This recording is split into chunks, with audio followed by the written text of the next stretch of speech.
ماہنور جیسے ہی کالج سے واپس آئی، اس نے دروازہ کھولا تو گھر کے لاؤنج میں غیر معمولی چہل پہل دیکھی۔ وہاں کئی اجنبی مردوں کی گونجتی ہوئی آوازیں آ رہی تھیں، جن میں ایک بھاری بھرکم بارعب آواز نمایاں تھی۔ وہ ٹھٹک گئی، گھر میں آج کوئی مہمان آنے والا تھا؟ امی نے تو کچھ بتایا بھی نہیں تھا۔ بیگ ہاتھ سے رکھتے ہوئے اس نے دوپٹہ سر پر ڈالا اور آہستہ قدموں سے لاؤنج کی طرف بڑھی۔ سامنے کا منظر دیکھ کر اس کے قدم وہیں جم گئے۔ صوفے پر ایک رعبدار شخصیت براجمان تھی، اونچا قد، گہنی سفید مونچھیں، چہرے پر سختی اور آنکھوں میں بلا کی گہرائی۔ وہ ایک دیہاتی بزرگ لگتے تھے، مگر ان کے لباس کی نفاست اور انداز بتا رہا تھا کہ وہ کوئی عام دیہاتی نہیں بلکہ کسی بڑی جاگیر کے مالک ہیں۔ ان کے برابر میں ایک اور شخص بیٹھا تھا، نسبتاً کم عمر مگر اتنی ہی بارعب شخصیت کے مالک، چمکتی ہوئی آنکھیں، گہری رنگت، سخت تاثرات۔ یہ کون لوگ ہیں؟ اور امی ان کے سامنے اتنی خاموش اور مؤدب کیوں بیٹھی ہیں؟ ماہنور کی الجھن میں اضافہ ہو رہا تھا۔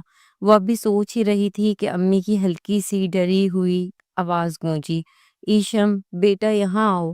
ماہنور نے بے چینی سے اپنے دوپٹے کو درست کیا اور چند قدم آگے بڑھ کر رک گئی۔ اس کی نظریں ابھی تک ان اجنبی مردوں پر ٹکی ہوئی تھیں۔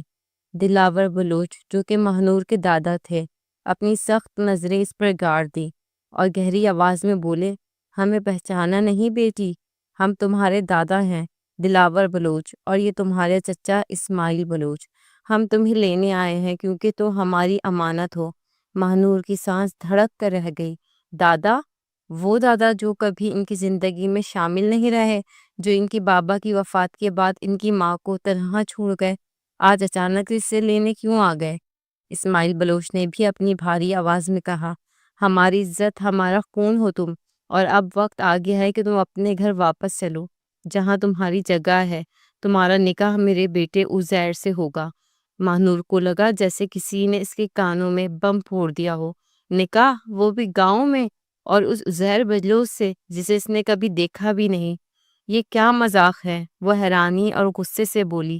زاہدہ بیگم جو کب سے چپ بیٹھی تھی گھبرا کر بولی، بیٹا یہ مذاق نہیں ہے، تمہارے دادا اور چچا آئے ہیں تمہیں لینے۔ لیکن کیوں؟ مجھے کوئی دلچسپی نہیں ہے اس گاؤں کے لوگوں سے، نہ مجھے وہاں جانا ہے، نہ مجھے کسی عزیر بلوچ سے شادی کرنی ہے۔ ماہنور کا غصہ بڑھ گیا۔ دلاور بلوچ کی آنکھوں میں سختی در آئی۔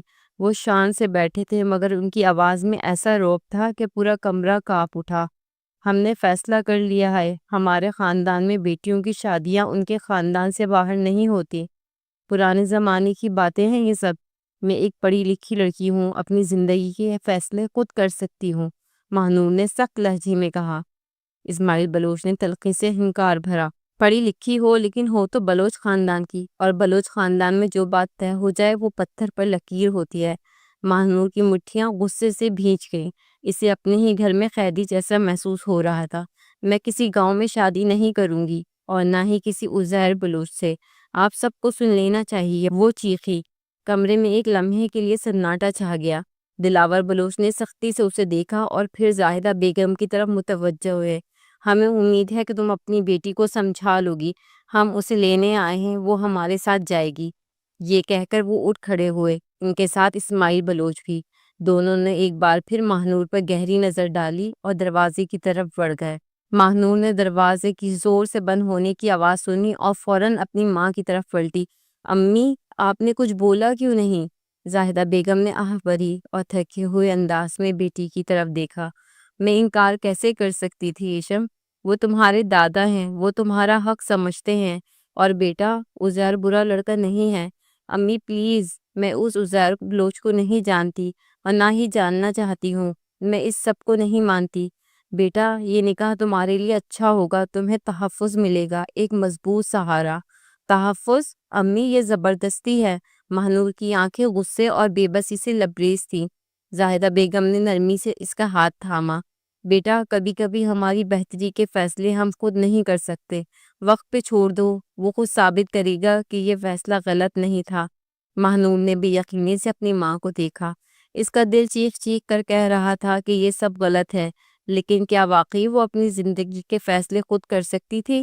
یا اسے بھی مجبور ہو کر ایک ایسی محبت کو قبول کرنا تھا جو اس پر مسلط کی جا رہی تھی؟ رات کے گہرے سائے شہر کی بلند و بالا عمارتوں پر چھا چکے تھے۔ ماہنور اپنے کمرے میں کھڑکی کے پاس کھڑی تھی، جہاں سے نیچے سڑکوں پر چلتی روشنیوں کی جھلملاہٹ صاف نظر آ رہی تھی۔ اس کا دل تیز دھڑک رہا تھا، جیسے کوئی طوفان اس کے اندر برپا ہو۔ وہ بار بار اپنی ماں زاہدہ بیگم کی باتیں یاد کر رہی تھی، جو کچھ دیر پہلے اس کے کانوں میں زہر گھول کر جا چکی تھی۔ یہ شادی تمہیں کرنی ہوگی شم۔ زاہدہ بیگم کا لہجہ سخت تھا، آنکھوں میں تھکن اور چہرے پر وہ دکھ تھا جو برسوں کی تکلیفوں نے گہرا کر دیا تھا۔ امی، ماہنور نے بھی یقینے سے انہیں دیکھا تھا۔ آپ ان لوگوں میں میری شادی کرنا چاہتی ہیں جو میرے ابا کے جنازے پر بھی نہیں آئے، وہ لوگ جنہوں نے ہمیشہ ہمیں ٹھکرایا صرف اس لیے کہ میرے ابا نے آپ سے پسند کی شادی کی تھی۔ زاہدہ بیگم کا دل ایک پل کو لرز گیا۔ وہ جانتی تھی کہ ان کی بیٹی غلط نہیں کہہ رہی، مگر حقیقت اکثر جذبات سے زیادہ سخت ہوتی ہے۔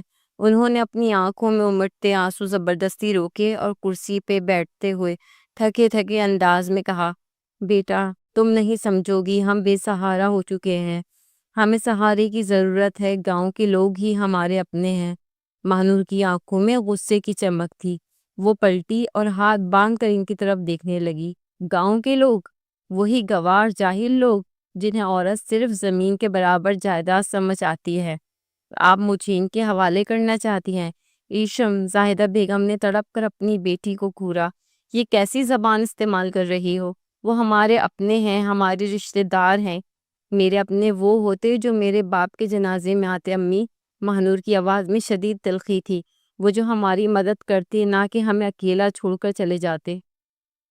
زاہدہ بیگم نے گہری سانس لی۔ وہ سمجھ سکتی تھی کہ ماہنور کیوں غصے میں ہے، مگر وہ اپنی بیٹی کو حقیقت سے بھاگنے نہیں دے سکتی تھی۔ بیٹا، یہ دنیا بہت ظالم ہے۔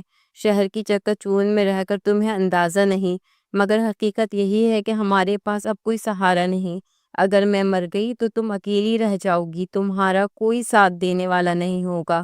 ماہنور کا دل جیسے کسی نے مٹھی میں لے لیا ہو۔ وہ اپنی ماں کے ساتھ کھڑی رہی تھی، مگر آج ایسا لگ رہا تھا جیسے وہ ایک دوسرے کے مخالف کھڑے ہیں۔ میں اکیلی نہیں ہوں امی، میں نے اپنی تعلیم مکمل کی ہے، میرے خواب ہیں، میری اپنی زندگی ہے۔ آپ کیسے چاہ سکتی ہیں کہ میں اسے چھوڑ کر کسی انجان آدمی کے ساتھ چلی جاؤں؟ زاہدہ بیگم نے اس کی طرف دیکھا، ان کی آنکھوں میں بے بسی تھی۔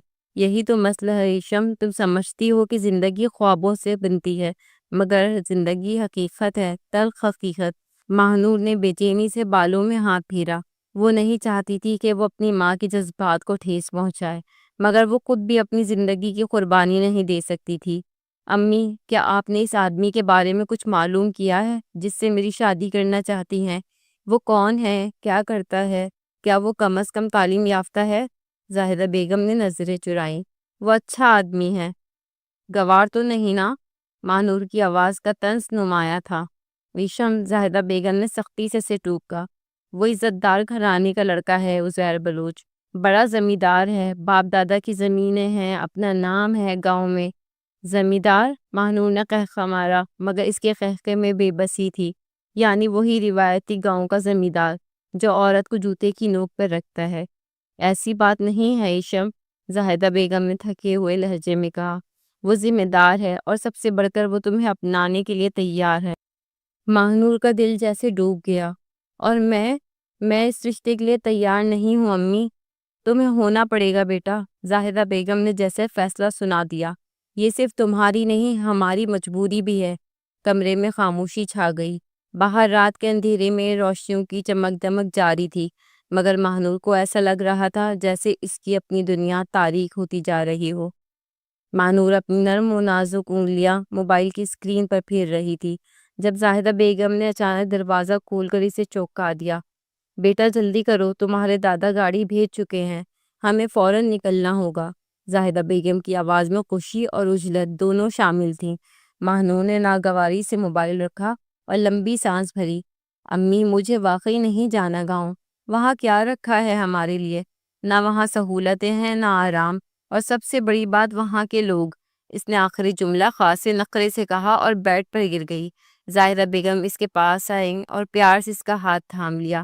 بیٹا، میں جانتی ہوں کہ تم گاؤں جانے کے لیے تیار نہیں، لیکن یہ تمہارے دادا کی خواہش ہے، اور دیکھو تمہاری شادی وہیں ہوگی۔ تم اتنی ضدی مت بنو، بس کچھ دن کی بات ہے، پھر سب ٹھیک ہو جائے گا۔ ماہنور نے فوراً ہاتھ کھینچ لیا اور تیز لہجے میں بولی، ہاں سب کچھ ٹھیک ہو جائے گا، لیکن میری مرضی کے بغیر۔ ایک ایسے شخص سے شادی جسے میں جانتی تک نہیں، جو گاؤں کا ہوگا، جاہل ہوگا اور شاید عورتوں کو نیچ سمجھتا ہوگا۔ یہ سب تمہیں ٹھیک لگ رہا ہے مگر مجھے نہیں۔ ایشم، زاہدہ بیگم نے سخت لہجے میں سے ٹوکا، عزیر ایسا نہیں ہوگا، میرا دل کہتا ہے، اور میں تمہیں مجبور نہیں کر رہی، لیکن دادا کی عزت کا سوال ہے، اور میں چاہتی ہوں کہ تم اپنے شوہر کو موقع دو، ہو سکتا ہے وہ ویسا نہ ہو جیسا تم سوچ رہی ہو۔ مہنور نے بے بسی سے آسمان کی طرف دیکھا، جیسے اپنی تقدیر پر افسوس کر رہی ہو۔ آخرکار وہ اپنی ماں کی محبت کے آگے مجبور ہو گئی۔ ٹھیک ہے، جا رہی ہوں، لیکن شادی کے بعد عزیر کو ایسا سبق سکھاؤں گی کہ وہ زندگی بھر یاد رکھے۔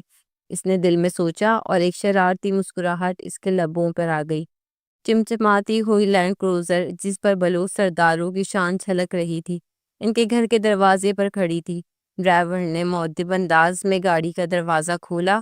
مانور نے ایک نظر گاڑی پر ڈالی اور پھر ماں کو دیکھا، جو بے حد خوش لگ رہی تھی۔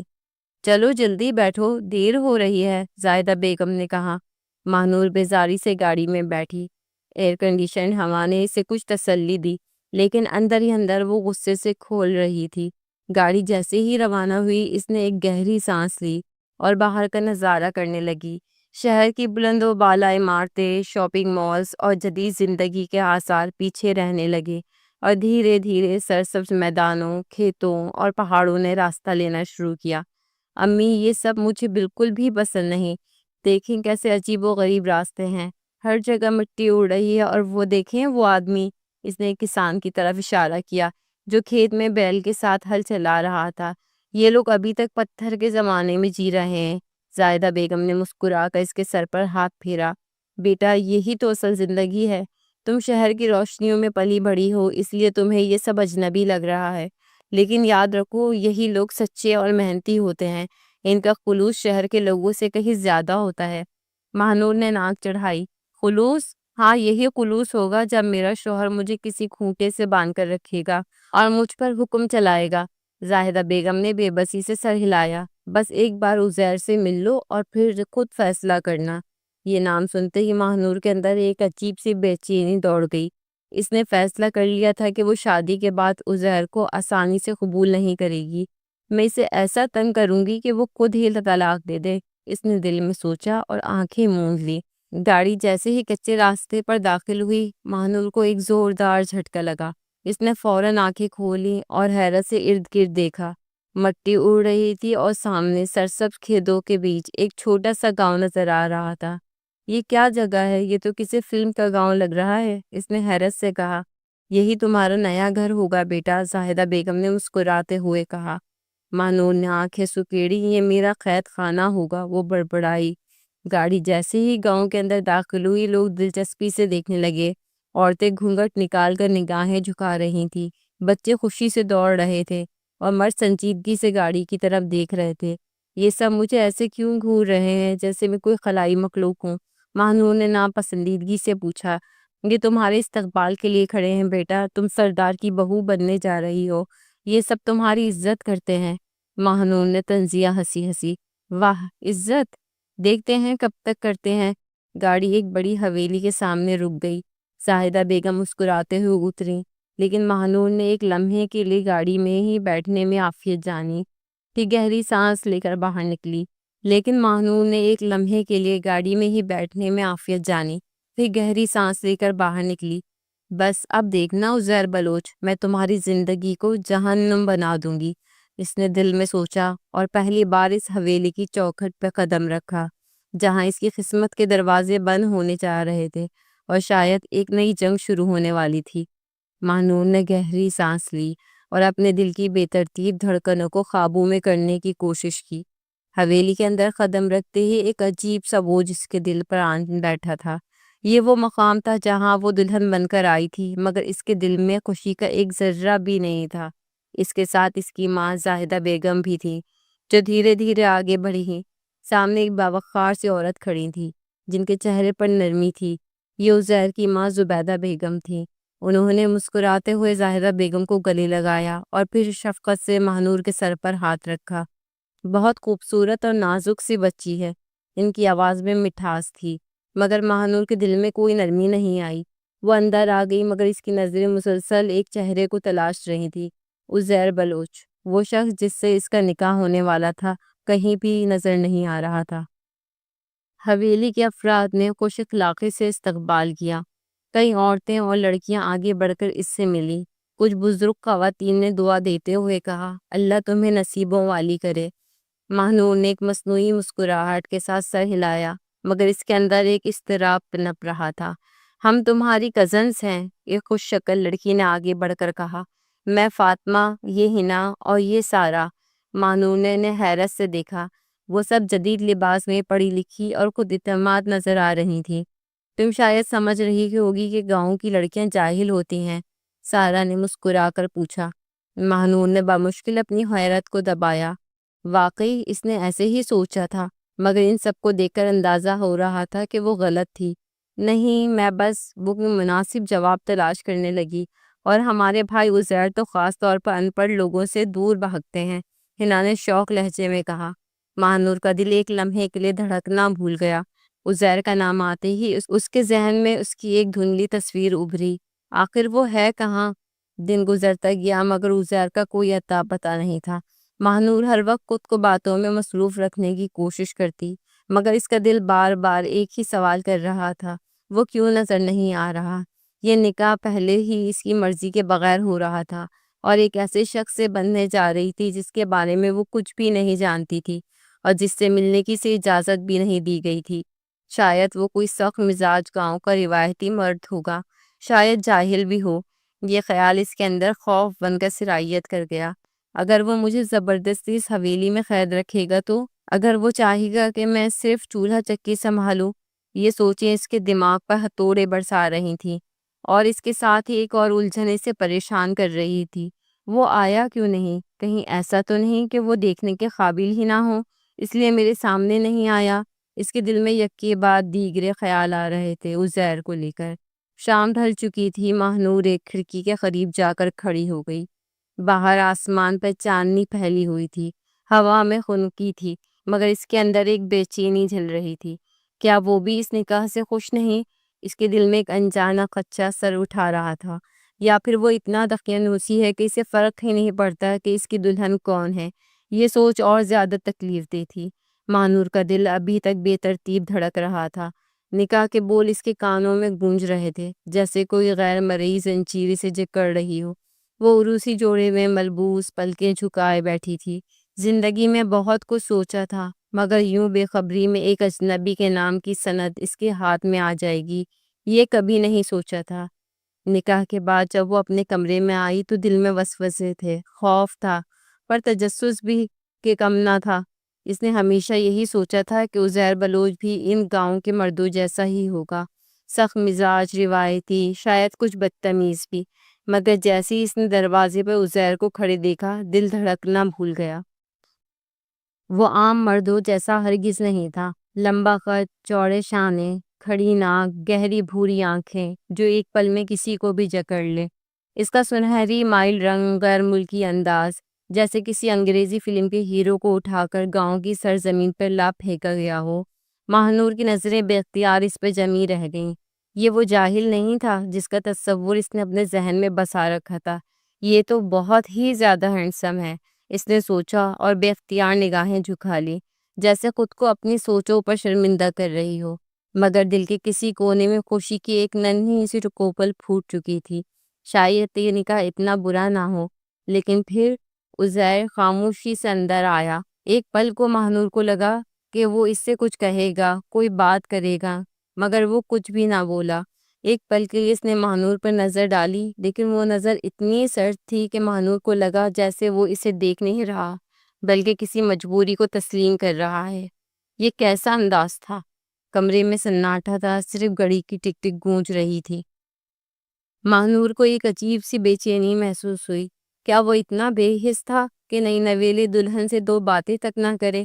وہ سوچ رہی تھی کہ کچھ بولے، کوئی پہل کرے، لیکن اس کے انداز میں جیسے اس کے لب سیدھے تھے۔ یہ شادی آپ کی مرضی سے نہیں ہوئی نا؟ عزیر کی اچانک گونجتی آواز پر ماہ نور نے چونک کر اسے دیکھا۔ وہ الماری سے کوئی چیز نکال رہا تھا، جیسے بس رسمی طور پر پوچھ رہا ہو، دل سے نہیں۔ ماہ نور نے ہچکچاتے ہوئے سر جھکا لیا۔ نہیں، ہم دونوں کی نہیں ہوئی، عزیر نے سنجیدگی سے کہا اور کوٹ اتار کر ایک طرف رکھا۔ یہ جملہ سنتے ہی ماہ نور کا دل دھڑک کر رہ گیا۔ یعنی عزیر بھی اس سے شادی سے ناخوش تھا۔ وہ جو اس کی شکل دیکھ کر پل بھر کے لیے مطمئن ہو گئی تھی، جو نکاح کے بعد دل میں ہلکی سی خوشی کی لہر دوڑ گئی تھی، وہ سب ایک پل میں معدوم ہو گیا۔ کیا آپ کو کسی اور میں دلچسپی ہے؟ ماہ نور کے لبوں سے بے اختیار نکلا۔ عزیر نے ایک نظر اسے دیکھا۔ اس کی گہری بھوری آنکھوں میں کوئی جذبات نہ تھے۔ یہ سوال بے معنی ہے۔ ماہ نور کی آنکھیں پھیل گئیں۔ کیوں؟ کیونکہ اب فرق نہیں پڑتا، جو ہونا تھا ہو گیا، وہ کہتے ہی صوفے پر جا بیٹھا اور ٹائی کھولنے لگا۔ ماہ نور نے بمشکل اپنی مایوسی چھپائی۔ وہ تو سوچ رہی تھی کہ کم از کم عزیر اس سے بات کرے گا، اس کی طرف دیکھے گا، اسے اپنائے گا، مگر یہ تو جیسے ایک زبردستی کا سودا تھا جو ہو چکا تھا، اور اب اس پر بحث کرنا لا حاصل تھا۔ کیا آپ مجھ سے ناراض ہیں؟ اس نے مایوسی سے اب گھونگھٹ پلٹا اور پوچھنے لگی۔ کیونکہ بات کرنے سے بات بنے گی، اگر آج بات نہ کی تو ساری زندگی خاموشی ہی ہوگی۔ نہیں، عزیر نے صوفے پر دراز ہوتے ہوئے کہا۔ تو پھر یوں اجنبیوں کی طرح کیوں برتاؤ کر رہے ہیں؟ عزیر نے اس کی طرف دیکھا۔ ایک پل کے لیے وہ نظریں نہیں ہٹا سکا۔ اس کی آنکھوں میں ایک عجیب سی کہانی تھی۔ عزیر نے اس کی طرف دیکھا۔ ایک پل کے لیے وہ نظریں نہیں ہٹا سکی۔ اس کی آنکھوں میں ایک عجیب سی کہانی تھی، ایک گہری اداسی، ایک نہ سمجھ آنے والی خفگی۔ لیکن وہ کچھ کہے بغیر نظریں پھیر سو گیا۔ سونا ہے، صبح بات کریں گے اگر ضروری ہوا تو۔ یہ کہہ کر وہ صوفے پر لیٹ گیا، جیسے ہی بس ایک رات کا عذاب کاٹنا ہو۔ ماہ نور کو لگا جیسے کسی نے اس کے دل پر پانی پھیر دیا ہو۔ وہ جو ابھی کچھ دیر پہلے عزیر کو دیکھ کر دل میں خوشی محسوس کر رہی تھی، اب وہی دل خالی لگ رہا تھا۔ کیا اس کی قسمت میں بھی بس یہی تھا، ایک ایسا شوہر جو اس کی طرف دیکھنا بھی گوارا نہ کرے؟ آپ بیڈ پر سو سکتے ہیں، میں صوفے پر سو جاؤں گی، اس نے ہچکچاتے ہوئے پیشکش کی۔ یہی ٹھیک ہے، عزیر نے بغیر دیکھے جواب دیا۔ ماہ نور کا دل بجھ سا گیا۔ اس نے آہستہ سے اپنے گھونگھٹ کو اتارا، آئینے میں خود کو دیکھا۔ ایک حسین نازک لڑکی جو آج کسی کی بیوی بن گئی تھی، مگر شوہر کے دل میں جگہ بنانے میں ناکام رہی تھی۔ وہ آہستہ سے بیڈ پر بیٹھ گئی، مگر نیند آنکھوں سے کوسوں دور تھی۔ کیا اس کی قسمت میں یہی لکھا تھا؟ کیا یہ شادی محض ایک سمجھوتا تھی؟ ماہ نور کو نیند نہیں آ رہی تھی۔ کمرے میں سناٹا تھا، صرف گھڑی کی سوئیاں حرکت کر رہی تھی۔ وہ چپ چاپ چھت کو گھور رہی تھی، دل میں بے شمار سوالات لیے عزیر صوفے پر بے حس و حرکت لیٹا تھا، جیسے اسے کسی چیز کی پرواہ ہی نہ ہو۔ آخر کیا مسئلہ ہے؟ ماہ نور نے دل میں سوچا۔ اسے لگ رہا تھا جیسے وہ کسی ایسی آزمائش میں پھنس گئی ہے جس کا کوئی سرا نہیں ہے۔ وہ خود تو یہ شادی نہیں کرنا چاہتی تھی، لیکن جب نکاح ہو گیا اور اس نے عزیر کو دیکھا تو دل میں ایک عجیب سی تسلی آ گئی تھی۔ وہ گاؤں کا کوئی جاہل صغیر مرد نہیں تھا، بلکہ ایک وقار اور سنجیدہ شخصیت رکھتا تھا۔ مگر یہ بے رخی، یہ اجنبیت، ماہ نور نے ایک نظر عزیر پہ ڈالی۔ وہ آنکھیں بند کیے لیٹا تھا، لیکن اس کی سانسوں کی روانی بتا رہی تھی کہ وہ جاگ رہا ہے۔ ماہ نور کا دل چاہا کہ اس سے کچھ پوچھے، کچھ جانے، مگر وہ جانتی تھی کہ عزیر کے لہجے میں جو سخت اور بے نیازی تھی وہ کسی گفتگو کو پنپنے نہ دیتی، مگر وہ بھی اتنی آسانی سے ہار ماننے والی نہیں تھی۔ وہ آہستہ سی بستر سے اٹھی اور چپل پہنے بغیر نرمی سے زمین پر قدم رکھا، پھر دبے پاؤں چلتی ہوئی صوفے کے قریب آ گئی۔ آپ سو رہے ہیں؟ اس نے ہلکی آواز میں پوچھا۔ عزیر نے آنکھیں نہیں کھولی۔ ہاں، ماہ نور نے ناگواری سے اسے دیکھا۔ آپ جھوٹ بول رہے ہیں، اگر سو رہے ہوتے تو جواب کیسے دیتے؟ اس بار نے عزیر نے ایک آنکھ کھولی اور اسے دیکھا، جیسے جانچ رہا ہو کہ وہ کیا چاہتی ہے۔ کیا مسئلہ ہے؟ اس کا لہجہ وہی خشک تھا۔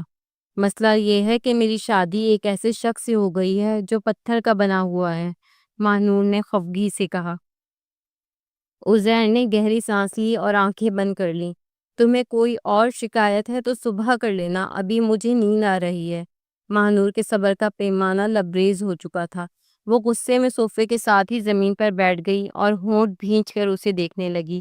آپ ہمیشہ ایسے ہی رہتے ہیں؟ عزیر نے بمشکل آنکھیں کھولی، جیسے دنیا کی کوئی چیز آپ کو متاثر نہیں کر سکتی، مہنور نے کہا۔ اس کا اشارہ شاید اپنی طرف تھا۔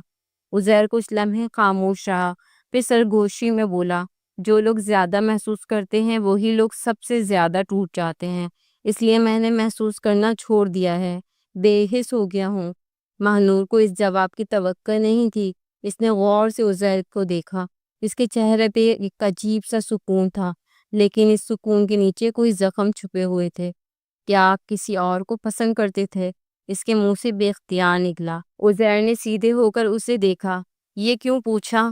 عزیر نے بن آنکھوں سے جواب دیا، بس یوں ہی۔ مہنور نے شانے اچکا دیے۔ مجھے لگا کہ شاید آپ کو کسی نے دھوکہ دیا ہو، اس لیے آپ اتنے روکھے ہو۔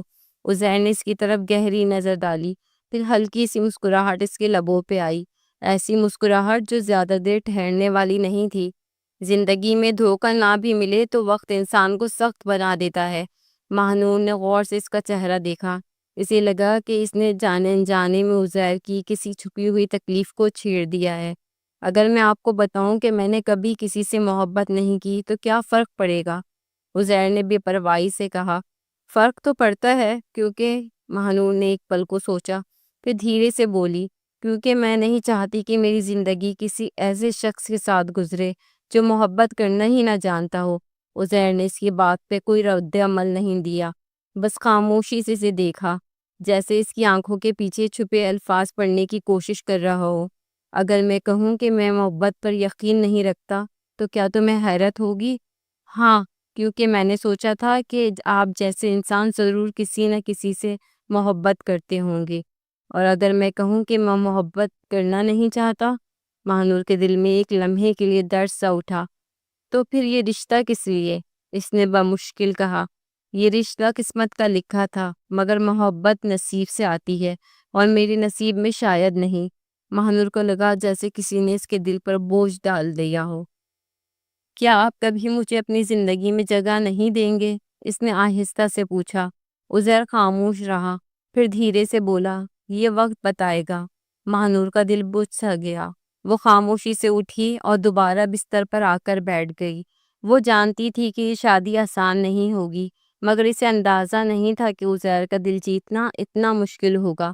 لیکن وہ بھی آسانی سے ہار ماننے والی نہیں تھی۔ یہ جنگ صرف ایک بندھن کی نہیں تھی، یہ جنگ محبت کی تھی، اور وہ اسے جیتنے کے لیے تیار تھی۔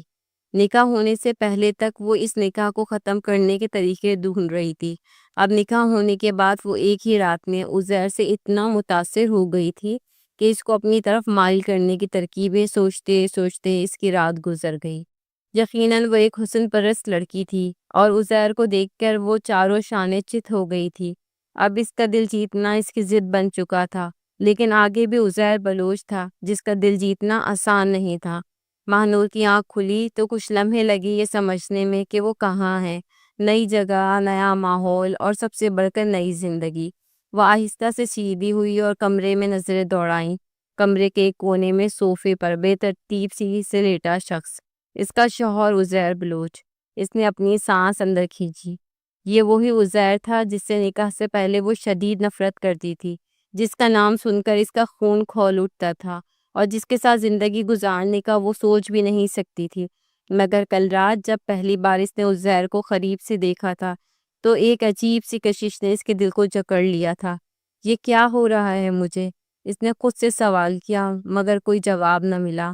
وہ آہستہ سے بستر سے اتری اور آئینے کے سامنے جا کھڑی ہوئی۔ صبح کی روشنی میں اس کا چہرہ کچھ نکھرا نکھرا لگ رہا تھا۔ اس نے اپنی نازک انگلیوں سے اپنی چوڑیوں کو درست کیا، پھر دوپٹہ سنوارا۔ آج وہ عزیر کے سامنے ایک اچھی اور پرکشش بیوی کے طور پر آنا چاہتی تھی۔ شاید وہ اس سے متاثر ہو جائے، مگر عزیر وہ ابھی تک بے خبر سو رہا تھا۔ مہنور نے دھیرے سے قدم اٹھائے اور صوفے کے قریب جا کھڑی ہوئی۔ وہ اسے دیکھتے ہوئے الجھن میں پڑ گئی۔ یہ وہی شخص تھا جس کے بارے میں خاندان والوں نے کہا تھا کہ وہ اس سے شادی کرنا چاہتا ہے۔ پھر یہ سرد رویہ کیوں؟ وہ ابھی دوپٹہ سنوار ہی رہی تھی کہ صوفے پر ہلچل ہوئی۔ عزیر جاگ چکا تھا۔ مہنور نے امید سے اس کی طرف دیکھا، شاید وہ کچھ کہے، شاید اسے دیکھ کر مسکرائے، لیکن وہ تو جیسے اسے دیکھ بھی نہیں رہا تھا۔ اس نے ایک نظر مہنور پر ڈالی، نہ کوئی تاثر نہ کوئی جذبات، پھر وہ اٹھ کر سیدھا باتھ روم میں چلا گیا۔ مہنور کا دل بیٹھ گیا۔ رات کا سناٹا ایک بات تھی، مگر صبح کا یوں اجنبی رویہ۔ وہ تو سمجھ رہی تھی کہ عزیر نے یہ نکاح اپنی مرضی سے کیا ہے، مگر یہ رویہ، یہ تو ایسا تھا جیسے وہ سب زبردستی ہوا ہو۔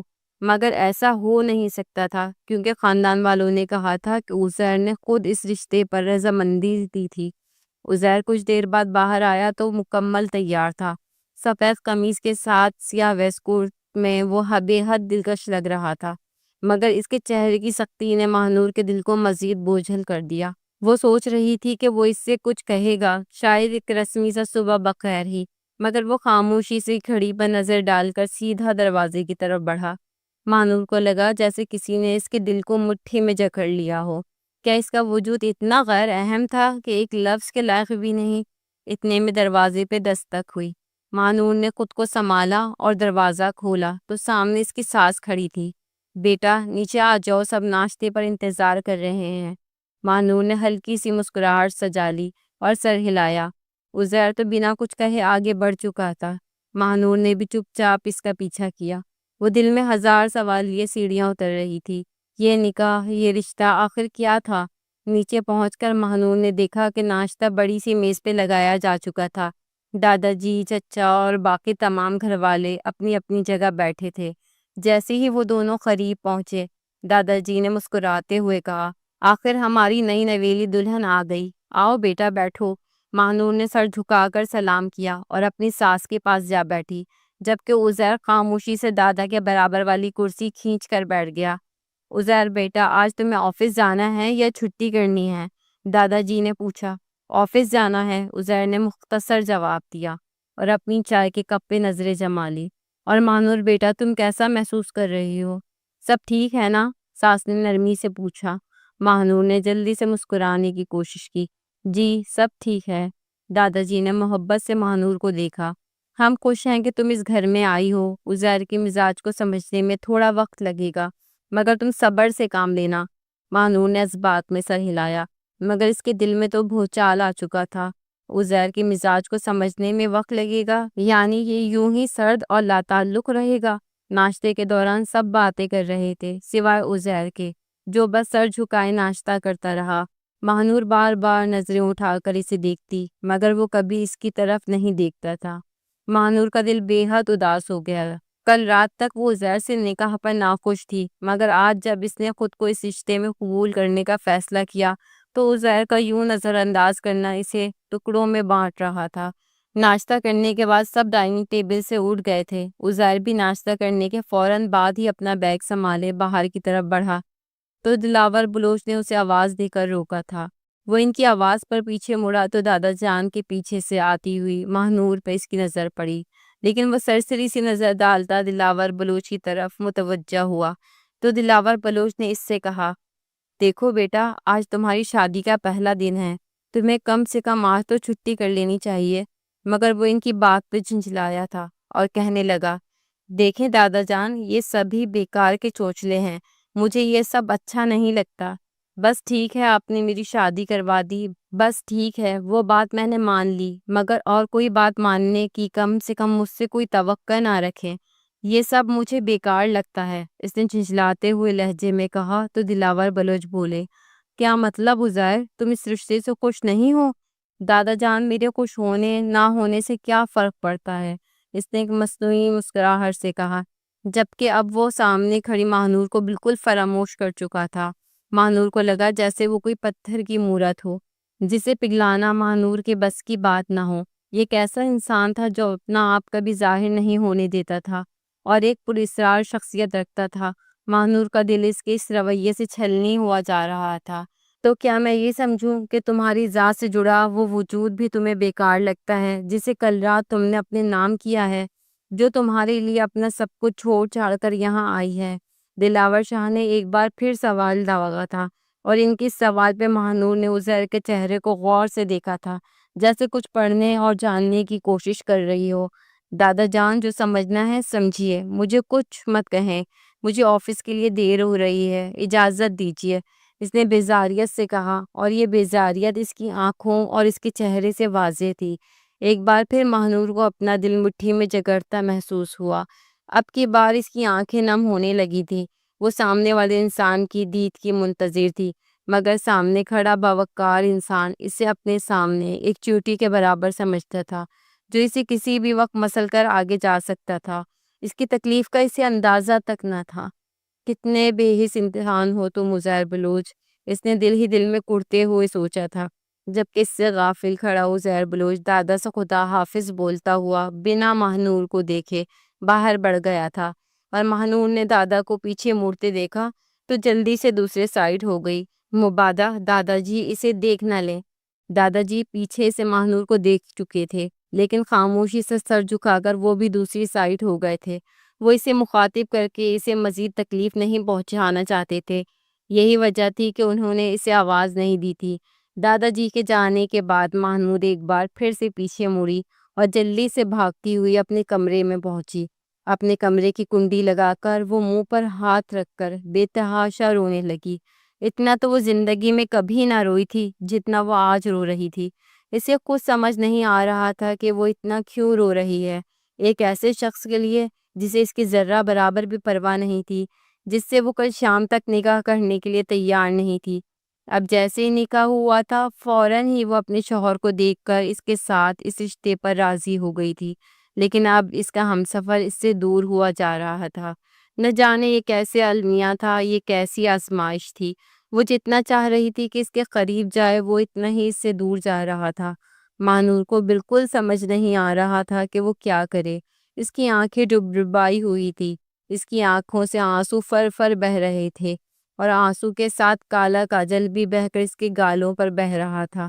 وہ کافی دیر اپنے چہرے پر یوں ہاتھ رکھے روتی رہی۔ کچھ دیر بعد دروازے پر ہلکی دستک ہوئی اور ایک جانی پہچانی آواز اس کے کانوں میں پڑی۔ یہ اس کی ساس کی آواز تھی۔ اس نے کہا، ماہنور بیٹا جلدی سے باہر آؤ، ہم تمہارا انتظار کر رہے ہیں، تمہیں کچھ دکھانا ہے۔ اس نے ان کی آواز سنی تو ایک دم سے اپنے آنسو صاف کیے اور جلدی سے باتھ روم میں جا کر اپنا منہ ہاتھ دھو لیا۔ مبادہ کوئی اس کے چہرے سے یہ نہ پہچان لے کہ وہ روتی رہی ہے۔ خود کو پرسکون کرنے کے بعد وہ ایک بار پھر سے باہر نکل آئی تھی۔ زبیدہ بیگم دروازے پہ کھڑی اس کا انتظار کر رہی تھی۔ اس کو آتے دیکھا تو ایک نرم مسکراہٹ سے اس کا استقبال کیا اور اس کے سر پہ ہاتھ پھیر کر اس سے کہنے لگی، ماشاءاللہ ہماری بیٹی کتنی پیاری لگ رہی ہے۔ چلو آ جاؤ جلدی سے، تمہیں میں اپنے گاؤں کی یہ زمینیں دکھا لوں جو تمہاری ملکیت میں ہیں۔ یہ کہتے ہوئے اس نے جلدی سے اسے چادر اڑائی اور وہ اس چادر کو اوڑھ کر ایک شان سے چلتی ہوئی گاڑی کی طرف آئی تھی، لیکن دل میں ابھی بھی اسی شخص کا خیال تھا جسے اس کی ذرہ برابر بھی پرواہ نہیں تھی، جو کل رات سے ہی اتنی سرد مہری کا مظاہرہ کر رہا تھا۔ نہ جانے وہ کیا ثابت کرنا چاہتا تھا، یا پھر اس کا انداز ہی ایسا تھا۔ وہ کچھ بھی سمجھ نہیں پا رہی تھی۔ وہ زبیدہ بیگم کی پیروی کرتے ہوئے اس کے ساتھ زمین پر چلنے کے لیے تیار ہو گئی تھی۔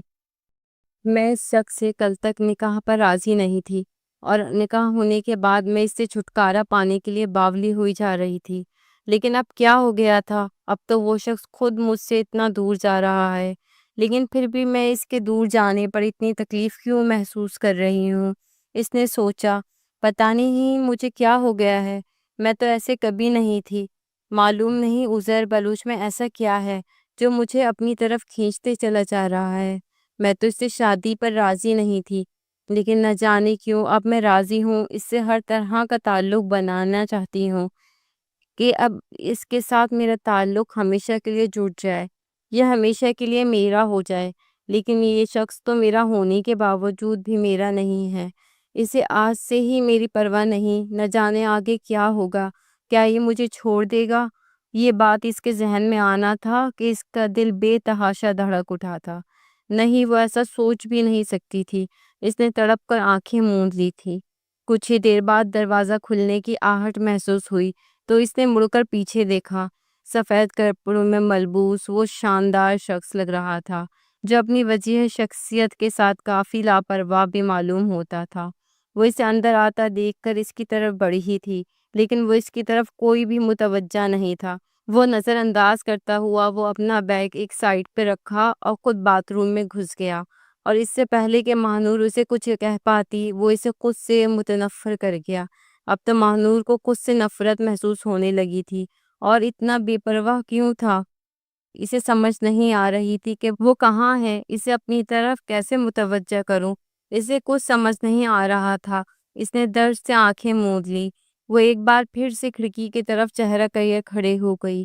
نہ جانے کتنے ہی پل وہ ایسے ہی خاموشی سے چاند کو تکتے رہی، اور پھر چاند کو دیکھنے کے بعد جب وہ پیچھے مڑی تو وہ فریش ہو کر ڈریسنگ ٹیبل کے سامنے کھڑا تھا اور بالوں میں کنگھی کر رہا تھا۔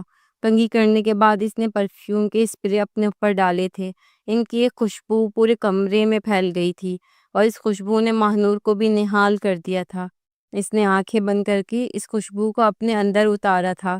کافی دیر وہ آنکھیں بند کیے یوں ہی اس خوشبو کو محسوس کرتی رہی۔ کچھ لمحوں کے بعد ہی اس نے آنکھیں کھولیں اور اس شخص کو دیکھا جس نے اب کالے رنگ کا سوٹ پہن رکھا تھا۔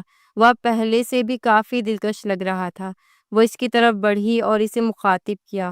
عزیر، اگر آپ کے دل میں میرے بارے میں کوئی بات ہے تو مجھے بتا دیں، کوئی غلط فہمی وغیرہ میں ختم کر سکوں۔ مجھے آپ کا یوں بے رخی کرنا اور مجھے نظر انداز کرنا مجھے اچھا نہیں لگ رہا۔ اس نے ملتجی انداز میں کہا تو اس نے اسے دیکھے بغیر کہا، کیوں؟ آپ تو اس شادی سے راضی نہیں تھی؟ نہ ہی میں۔ پھر آپ کو میرا انداز کیوں تکلیف دے رہا؟ اس نے معنی خیزی سے دیکھا اور اس کے چہرے پہ نظریں جمائے ہوئے تھا، جیسے اس کے چہرے پہ کچھ لکھا پڑ رہا ہو۔ نہیں، ایسی بات نہیں، مجھے کیوں تکلیف ہوگی بلہا؟ ماہنور کو لمحے بھر کے لیے لگا جیسے اس کی چوری پکڑی گئی ہو۔ اس نے اس سے نظریں چراتے ہوئے ہکلاتے ہوئے کہا تو اس نے اپنی نگاہیں دوسری طرف موڑ لی۔ دیکھو مس ماہنور، مجھے کسی چیز سے کوئی غرض نہیں، نہ ہی میری زندگی میں کوئی تبدیلی آنے والی ہے۔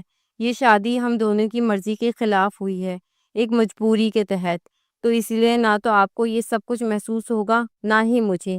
میرے خیال سے ہم دونوں ایک دوسرے کی لائف میں انٹرفیئر نہیں کریں، نہ ہی ہمیں ایک دوسرے سے کوئی غرض ہونی چاہیے۔ لہٰذا بہتر ہوگا کہ آپ اپنے دماغ پر زور نہ ڈالیں، جو ہو رہا ہے اسے ہونے دیں۔ اس کی بات پر ماہنور تڑپ اٹھی تھی۔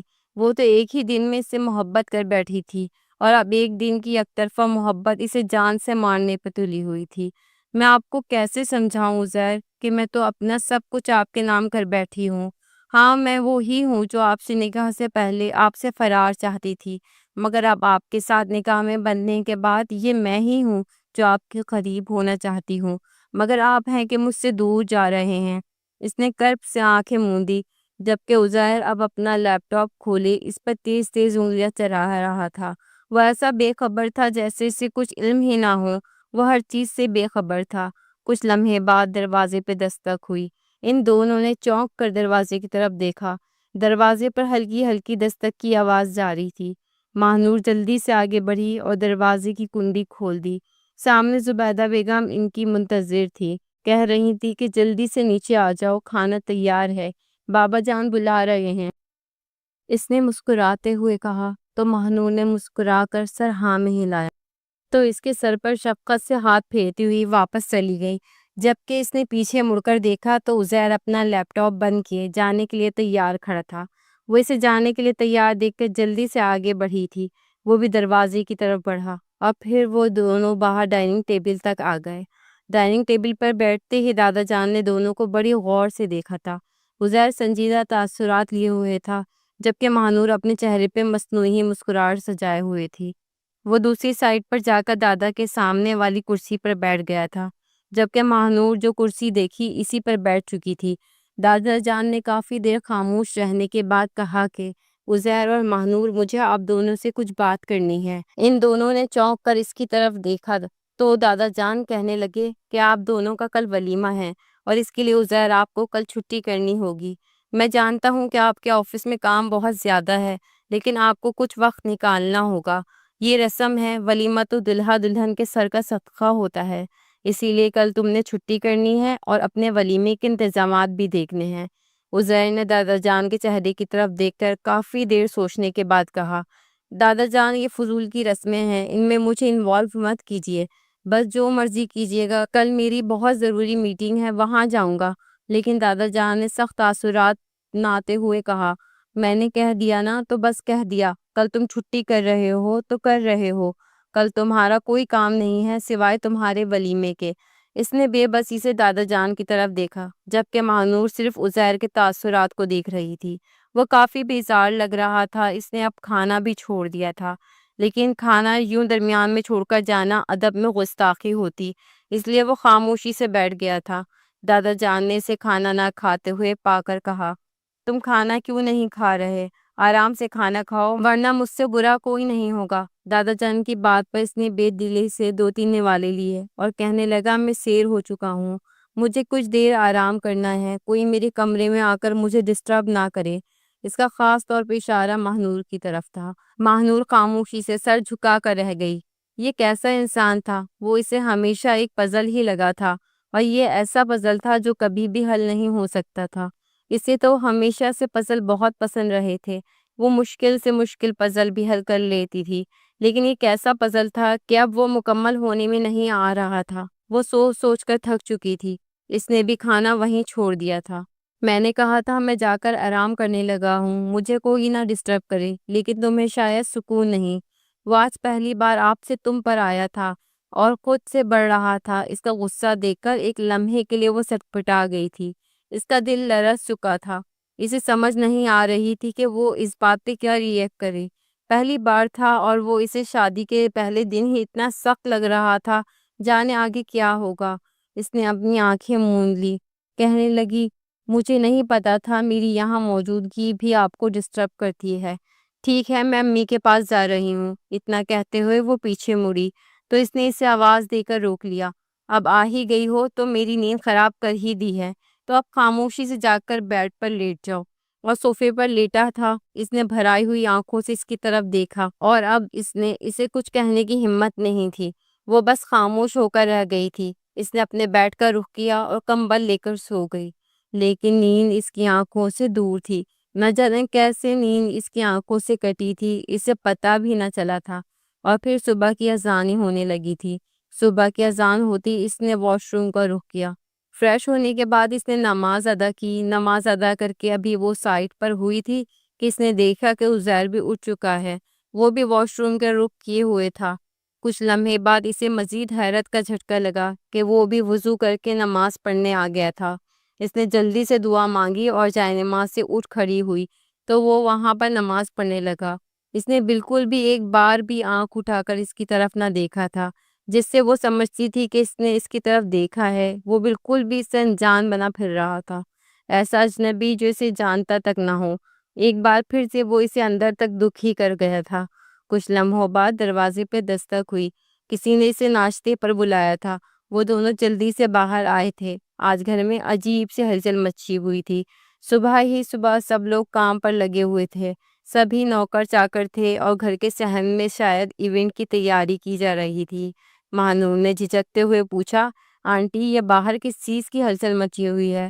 کافی شور آ رہا ہے۔ تو زبیدہ بیگم نے اسے کہا کہ آج آپ لوگوں کا ولیمہ ہے تو اسی کی ڈیکوریشن ہو رہی ہے، آپ لوگ آئیں ناشتہ کریں۔ اس نے مسکراتے ہوئے اسے ڈائننگ ٹیبل پر مدعو کیا تو وہ مسکراتی ہوئی ان کے ساتھ میں کرسی کھینچ کر بیٹھ گئی تھی۔ سبھی لوگ ڈائننگ ٹیبل پر ان دونوں کا ہی انتظار کر رہے تھے۔ ان دونوں کے آتے ہی ناشتہ سرو ہونے لگا اور سبھی لوگ خاموشی سے ناشتہ کرنے لگے۔ ناشتہ کرنے کے بعد ایک بار پھر سے عزیر نے دادا جان کو مخاطب کیا، دادا جان میں آپ سے پھر کہہ رہا ہوں، میرے لیے آفس کا کام بہت زیادہ اہم ہے، نہ کہ یہ خواہ خواہ کے چوچلے۔ مجھے آپ کام پر جانے دیجیے۔ اس کے بات کو سننا تھا کہ اب ماہنور رونے لگی تھی اور وہ رونے سے خود کو روک نہ پائی تھی۔ کہنے لگی، دادا جان اگر یہاں لا کر میری یوں ہی تذلیل کرنی تھی تو پھر آپ نے میری شادی اس سے کیوں کروائی؟ آپ لوگوں کو تو پتا تھا کہ یہ انسان مجھ سے محبت نہیں کرتا، نہ ہی شادی کرنا چاہتا ہے، پھر آپ لوگوں نے ہمیں ایک ساتھ کیوں جوڑا؟ نہ جانے کیوں آج اس کی زبان سے یہ سب کچھ پھسل چکا تھا اور اس کی اس بات پہ سبھی خاموشی سے سر جھکا کر بیٹھے تھے۔ دادا جان بھی اس کی اس بات پہ کوئی جواب نہیں دے پا رہے تھے۔ زاہدہ بیگم بھی خاموشی سے سر جھکائے بیٹھی تھی۔ اسے اپنی بیٹی کی تکلیف اپنے دل پر ہوتی محسوس ہو رہی تھی۔ اس نے اپنی آنکھوں سے آنسو صاف کیے اور کہنے لگی، کوئی ضرورت نہیں ہے اس سب کی، ابھی کے ابھی تمام ملازمین کو منع کر دیں اور یہ ولیمہ نہیں ہونا چاہیے۔ جب اس شادی کی کوئی اہمیت نہیں ہے تو ان چیزوں کی کیا اہمیت ہو سکتی ہے بھلا؟ مجھے کوئی ولیمہ نہیں کرنا۔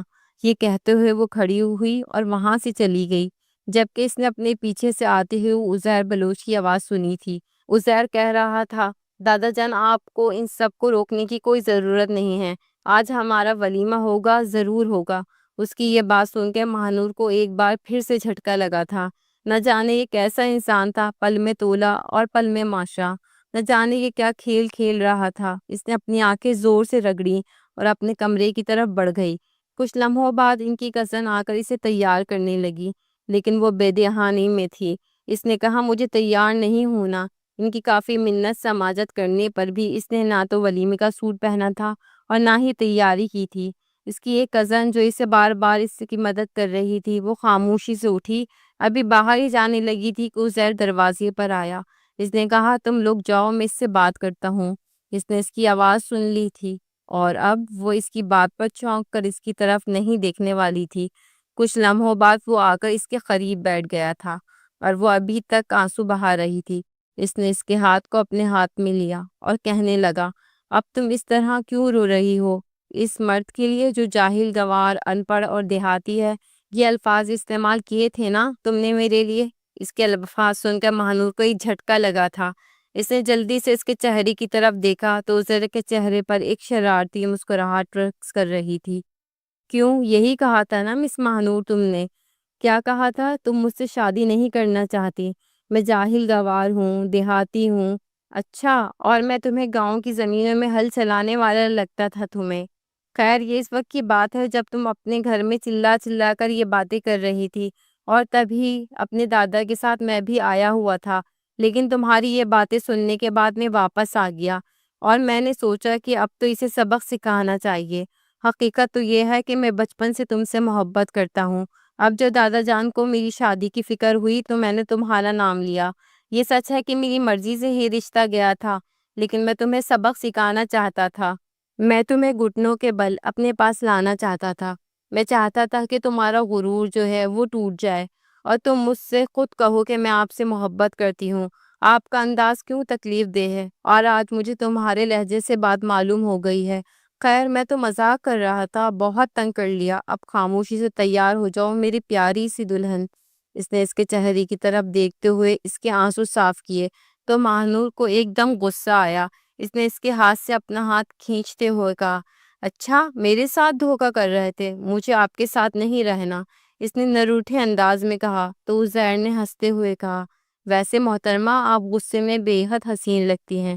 اس کی اس بات پر وہ جھیپ سی گئی تھی اور عزیر نے اسے یوں شرماتے ہوئے دیکھا تو بے اختیار اسے خود سے لگا لیا، جبکہ اس کی نظر عنایت کی منتظر مہنور اس کی قربت کو پا کر سکون سے آنکھیں موند گئی اور محبت ان دونوں کو دیکھ کر دور سے کھڑی مسکرا رہی تھی۔ وہ واقعی میں دنیا کی حسین جوڑی تھی۔